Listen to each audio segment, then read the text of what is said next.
This is a model that's going to demonstrate the need for both stiffness and strength of a brace to improve the column strength of a member.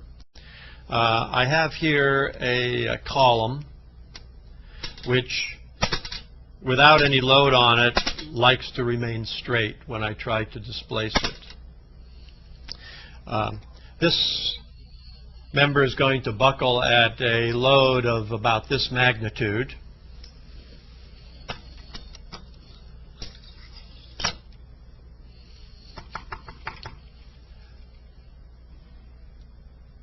So you can see that the member has displaced into a half sine wave.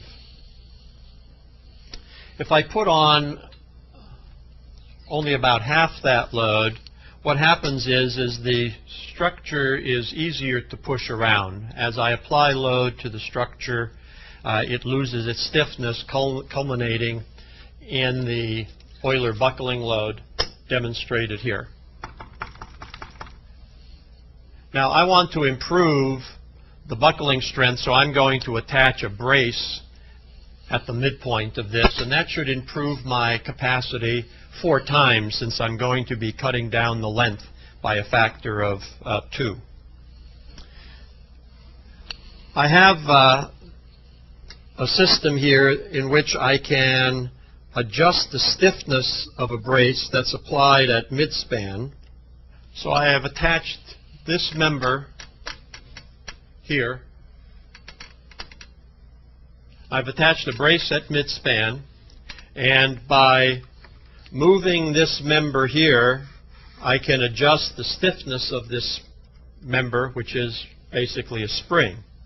For a scale, what I'm going to do is indicate to you that where my finger is the location of what we call the ideal brace. This is the brace stiffness required to make it go into an S shape. Anything less than that is inadequate. It'll help, but it won't really enable the member to reach 4 times the buckling load. So initially I'm going to put the brace down here. This is going to be a brace that has a weak stiffness.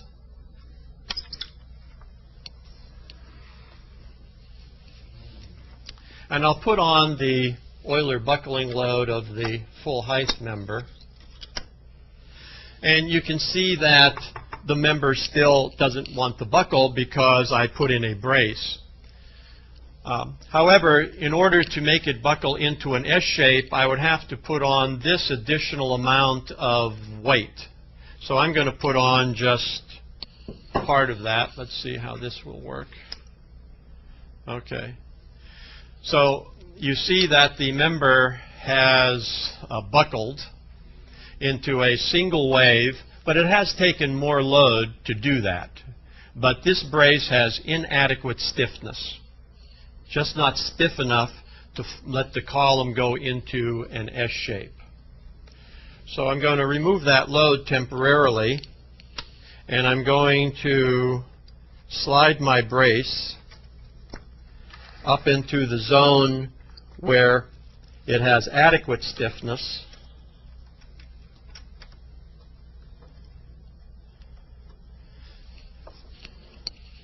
When I put that same load that was inadequate here, nothing wants to happen, and the structure wants to remain straight, and it's going to take this amount of load, and you see that it now has gone into an S shape here.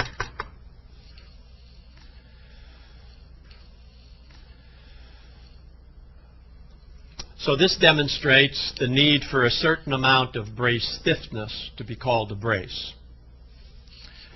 Now I'm going to demonstrate the need for adequate strength. And to do that, I'm going to remove the current brace. And this support here, I have a hole drilled into a bolt, and I'm just going to put a string on here. And the rule for bracing in this particular case is that the brace strength requirement is 1%. And so 1% of this load is really shown in my hand, and I'm using 3 fish sinkers to illustrate the 1% that's required to force this into an S shape.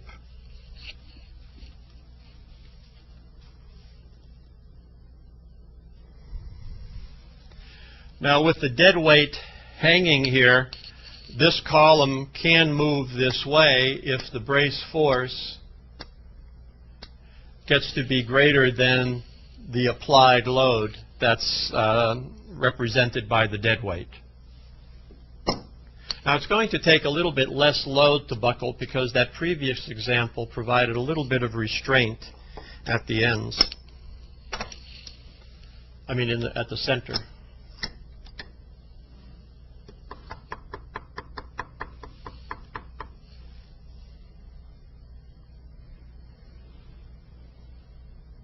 So you see it is going into the S shape.